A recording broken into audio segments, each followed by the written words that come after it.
կուսակցություն։ Շատ լավ։ Անցնենք վարորդականի հետ կապված փոփոխությանը, որը կրկին 3 է ուժի մեջ մտել, խնդրեմ։ Ուրեմն մինչև 2025 թվականի ապրիլի 1-ը իրավունք էր տրված բոլոր այն օտարերկրացիներին, ովքեր ունեին բնակվելու իրավունք եւ կացության կարգավիճակ, այսինքն ՌՎՊ եւ Իդնաժիծեստվա, եւ նաեւ երկքաղաքացի էին հանդիսանում, պարզեցված կարգով փոխեին իրենց ազգային կամ իրենց պետության երկքաղաքացիների դեպքում երկրորդ քաղաքացիության պետության վարորդական իրավունքները Ռուսաստանի Դաշնության վարորդական իրավունքներով առանց քննություն հանձնելու։ Ապրիլի 1-ից այլևս այդ կարգը չի գործելու եւ անկախ նրանից ունեն կացության կարգավիճակ, ունեն բնակության իրավունք, հանդիսանում են երկքաղաքացի, իրենք որպեսզի ձեռք բերեն Ռուսաստանի Դաշնության վարորդական իրավունք, պետք է քննություն հանձնեն։ Եվ այլևս որևէ մեկը առանց բացառության իր կարգավիճակի չի կարող վարորդ աշխատել, չունենալով Ռուսաստանի Դաշնության վարորդական իրավունք։ Դա տուգանքի ենթակա է, դա խախտում է համարվում եւ երկու անգամ եթե անձին ուղղակի ոստիկանները տուգանեն հենց այս խախտման համար, սա հիմք է լինելու, որ մուտքի արգելք կստանա անձը։ Այսինքն նույնիսկ եթե ԵԱՏՄ երկրի վարորդական իրավունքը ժամկետի մեջ է, պահին Ռուսաստանում է արգելված է, հա։ Ընդհանրապես որևէ պետության, ընդհանրապես Ռուսաստանի Դաշնությունում վարորդ մինչև դա թույլատրված էր օրինակ մինչև անցյալ տարի, որ նաև Ղրղստանի վարորդական իրավունքներով կարող Հայաստանի վաղուց արգելված է, բայց դա էլ են հանել, ընդհանրապես որևէ պետության վարորդական իրավունքով վարորդ աշխատել հնարավոր չէ։ Նույնիսկ եթե դու ունես կացության կարգավիճակ, երկքաղաքացիություն եւ այլն, եւ պարզեցված կարգով էլ չես կարող փոխարինել քո վարորդական իրավունքը, միայն քննությունով։ Սա արդեն ապրիլի 1-ից հաշվի առնելով, որ մեր քաղաքացիներից շատերն են մեկնում Ռուսաստան վարորդ աշխատելու նպատակով, այս դժվարությունն ու բարդությունը ինչ ձևով կազդի միգրացիոն հոսքերի վրա։ Իմիջիալուց վաղուց մեր վարորդ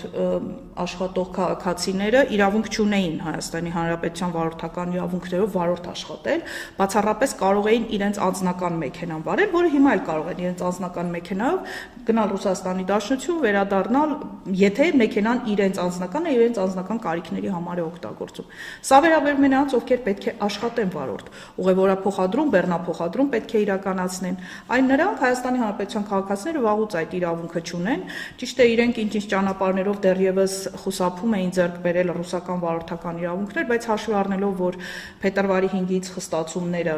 մեծ ծավալով ուժի մեջ են մտել, հիմա դա բավականին աննկարագրելի ավելի դժվար է լինելու եւ Ռուսաստանի, որովհետեւ օրենքը շատ հստակ ասում է, եթե անձը չունի Ռուսաստանի Դաշնության կողմից տրամադրված վարորդական իրավունք, նա իրավունք չունի որպես վարորդ աշխատի վերջ։ Այսինքն եթե այսպիսի խախտման համար բռնեն, դա հիմք է արտաքսման, ուղղակի պետք է սրա մասին տեղյակ լինել։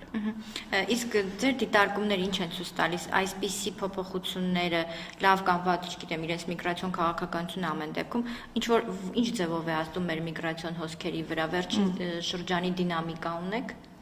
Այո, մեր միգրացիոն հոսքերը նվազման միտում ունեն եւ բավականին թվով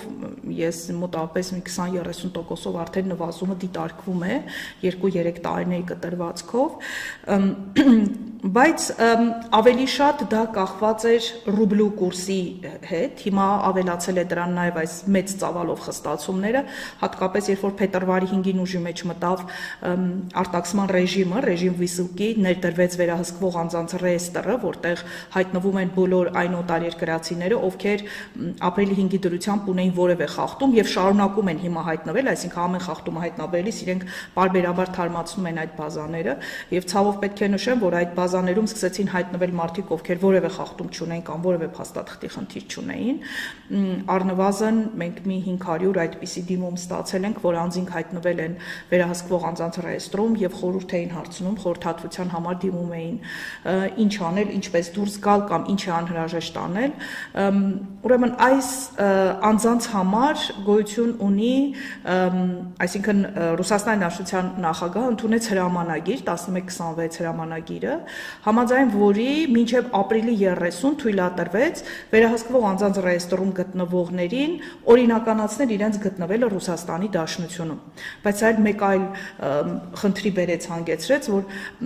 ծավալը այնքան մեծ է, որ բազաները չեն հասցնում թարմացնել եւ նույնիսկ եթե նամակ է գալիս, որ անձը այլևս հանված է ռեեստրից, 3-4 օր շարունակ անձը շարունակում է դեռ մնալ այդ ռեեստրում, այսինքն չնայած որ ինքը արդեն ունի պատասխանը, բայց միևնույն է ռեեստրից հանված չէ։ Իսկ ինչպես է երևում, որ ռեեստրում է։ Անմիջապես սառեցվում են բանկային հաշիվները, անմիջապես, եւ մարդը որևէ գործարք չի կարողանում անել, ամսական թույլատրված է մինչեւ 30,000 ռուբլու կանխիկացնելու եւ ինչ որ գործարքներ անելու ու վերջին սահմանը լրացավ, ամբողջովին է սառեցվում հաշիվը։ Այնուհետև իրենք որևէ գործողություն չեն կարող անել, որևէ գործարք չեն կարող կնքել, նույնիսկ եթե ունեն ռուսական վարորդական իրավունք, մեքենա չեն կարող վարել, չեն կարող առուվաճառքի գործողություն անել, քկակ մարմիններում գրանցումներ անել, այսինքն առանց ոստիկանության թույլտվության բնակության վայրը փոխել։ Նախագահի հրամանագրով այս անձանց տրված է հնարավորություն կամ օրինականացնել ձեր գտնվելը կամ լքել ՌԴ տարածքը, սահմանահատել։ Ինչպես պետք է օրինականացնել։ Մի խնդիր կա, որը ամենահաճախ հանդիպողն է, ինչու են մեր քաղաքացիները հայտնվում ռեեստրում, դա ոչ միայն մեր քաղաքացիների վերաբերում, բայց քանի որ մեր քաղաքացիներն են դիմում խորհրդատվության, ուզում եմ սրա մասին նշել։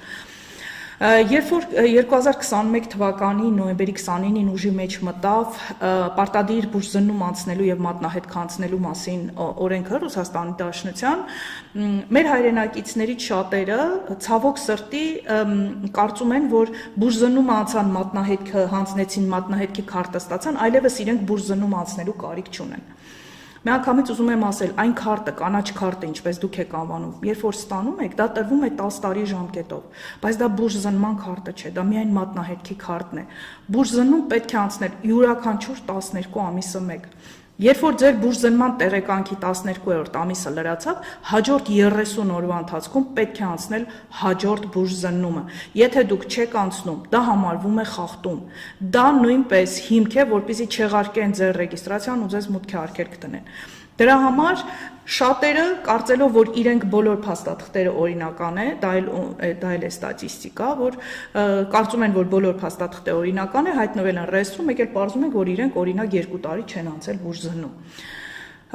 Ինչ պետք է անել, եթե բուժզնմանն է վերաբերվում, անպայման գնալ եւ անցնել հերթական բուժզննումը։ Այնուհետեւ երբ կստանաք այդ փաստաթղթերը, 4 թուղթ է,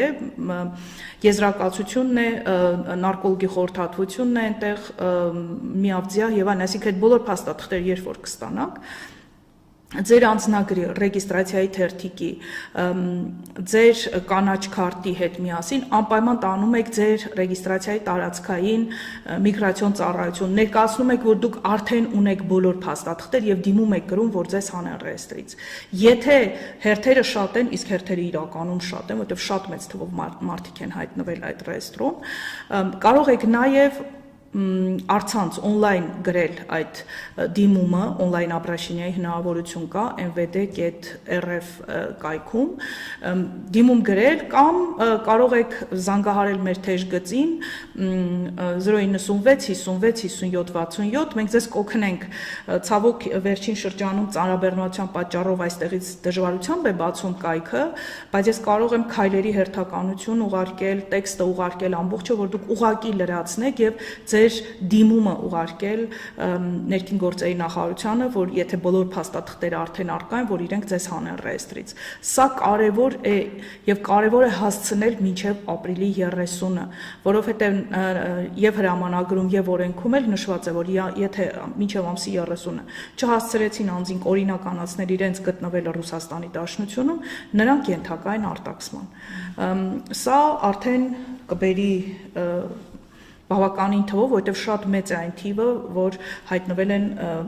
ռեեստրում եւ 30-ից 40,000 մարդու մասին խոսք է գնում, որ Հայաստանի Հանրապետության քաղաքացի այդ ռեեստրում հայտնվել է եւ այնպես չի, որ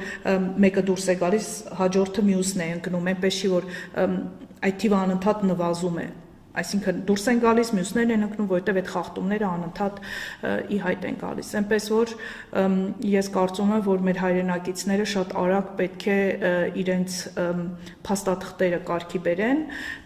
եթե իհարկե չեն ցանկանում, որ ապրիլի 30-ից հետո հայտնվեն արտաքսվողների ցուցակում։ Շատ լավ, շնորհակալ եմ, խնդրեմ նաև ներկայացնեք հաջորդ փոփոխությունը, որն ավելի շատ ուշ է ուժի մեջ մտնելու։